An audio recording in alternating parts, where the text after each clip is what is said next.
Welcome to another teen episode of Twilight Chapters. I hope you've been enjoying our Darktober posts on Instagram, and I have one from our list for you today. It's called An Inheritance of Ashes by Leah Bobbitt.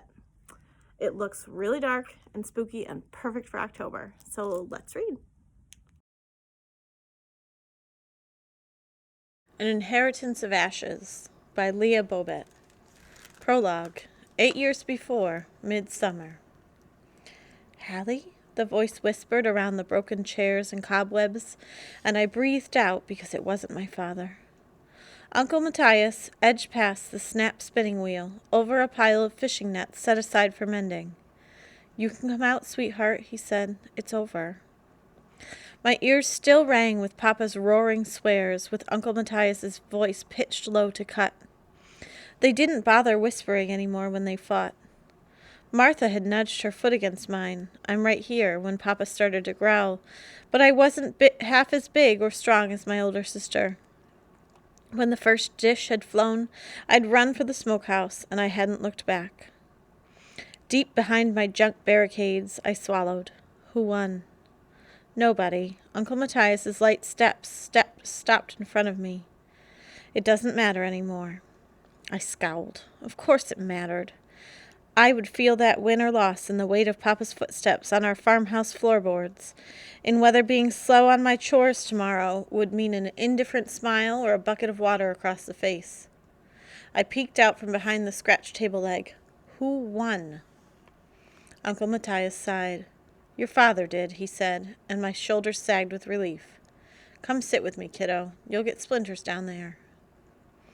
My uncle's careful hands lifted me from my tangled fortress, carried me, even though I was much too big for carrying, to great-grandmother's red brocade stool. He set me down gently, a thin, hardy brushstroke of a man, and I pulled my knees up to my chest. There were 2 islands in the mess of the smokehouse floor, clothes, tools, and 2 pairs of walking boots. Uncle Matthias's clothes, Uncle Matthias's tools and boots scattered everywhere. "Liar," I blurted, and he straightened up. "You said it was over." Uncle Matthias's shoulders slumped. "It is, sweetheart," he said, so gently. "For good. You and your sister and father are staying. I'm leaving tonight." I gripped the sides of the red stool. "You can't." Uncle Matthias was the one who handled the goats, who could tell Papa, "Come on, let the girls be," without a day of screaming, who still gave me piggyback rides along the plowed fields, neighing like the horse Papa'd always promised and never bought, who still, after Mama died, loved Martha, loved me.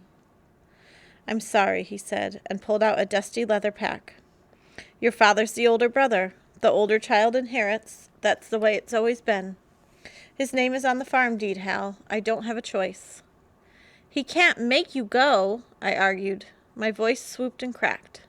Uncle Matthias looked down at me, red-eyed, exhausted, and we both knew it was a lie. Tears crept from my eyes, the first drops of a cold winter rain. I buried them against his shoulder. "You can't." "Hallie, sweetheart," he said, and wiped my nose with his worn white handkerchief. "Just sit with me while I sort." He'd given up. The fight really was over. I nodded, wordless, and he opened his bag. I watched Uncle Matthias pack as slow as a lullaby. Each seed bag weighed in his palms he fixed in his full, kind attention. Each warm sock tucked into the leather pack was another piece of him, vanishing. Each shirt left on the smokehouse floor whispered like shed skin. He walked in tighter circles through his scattered worldly goods, and I watched him, my chapped nose buried in white cotton and the smell of his sweat. Both of us just breathing until the pack was full. He looked down at his warm winter boots, muttered, "No good," and closed the pack. It sat between us, bulging, full of fights and love and years, a full quarter of my world wrapped in a slice of old leather. "Where are you going?" I asked, too small. The long, lonely road unwound in his eyes. "South. There are good farms in the Southlands." "But then you'll come back, right? When it's better?" Uncle Matthias winced. He crouched on his haunches so his serious eyes were level with mine. "Hallie, love, I need you to take care of your sister, okay? Be good to her. Be strong. You're the only sister either of you is ever going to have." I nodded. I was crying again, crying uselessly, knuckles tight on the stained cotton hanky. Uncle Matthias kissed me gently on the top of my head and picked up the pack. I love you, he said clearly, and then slipped out through the smokehouse door. Behind him, through the eaves and flagstones, the endless silence poured in. The lamps were lit in the kitchen windows when I trudged back to the house. Light shone jaggedly onto the porch. Papa's voice blasted through the orchard trees, shivered the foundations of our house on the hill. I clenched my fingers around Uncle Matthias's kerchief. You have to take care of Martha, I thought, and opened the kitchen door. The kitchen was in shambles. Broken crockery gleamed sharp on the floor, tinkled against Martha's dustpan as her broom went shush across the boards. The table was still uncleared, an overturned chair in 4 places set for the very last time. Leave your shoes on, Hal, Martha said, still the stone-faced mountain she became when Papa thunderstormed about. I haven't found all the pieces. I didn't say a word. I didn't have to. Martha took one look at me and put down the dustpan. What happened? My face twisted. He's gone. Her eyes went wide. What? Uncle Matthias. I wasn't quiet enough.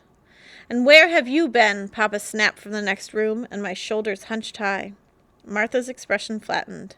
She checked the coop for me, she answered, oh so casual. I thought the latch was loose. Well, close it next time, he snarled, and just like that, just like always, Martha shouldered his fury away from me. My smart, strong sister putting the mountain of her fearlessness as shelter over my head. Take care of Martha, Uncle Matthias had said. It was a ridiculous thing to ask. Martha was 10 years older than me. How would I ever be able to take care of her? And then it struck me finally why Uncle Matthias, the younger son, had told me to make sure I was good to my sister. Papa and Uncle Matthias hadn't always hated each other so, and it was Martha who would one day have Roadstead Farm. Hallie, Martha said softly, talk to me. I looked up at my sister's troubled face, and for the first time ever, my mouth shaped the lie. It's nothing. Her frown crinkled as Papa stormed up the stairs. Here, Martha whispered with a new reserve, a crack of worry. Hold the dustpan for me. I crouched on the floor and gripped it tight, stared at the floor while Martha's broom worked its rhythm, shush, shush, to clean up Papa's mess. Upstairs, his footsteps banged, his bedroom door slammed, the walls hummed with his fury. It was only the 3 of us now, Papa and Martha and me, all alone together. Be good to your sister, I told myself among the broken dishes. Don't fight. Be nice, and think hard about what you need in order to survive, so that when the day came, when it was over, I'd know what to pack. That's it for the first chapter of An Inheritance of Ashes by Leah Bobet. If you liked it and want to read more, come check it out at the library and keep your eyes on our Darktober posts. Have a good day.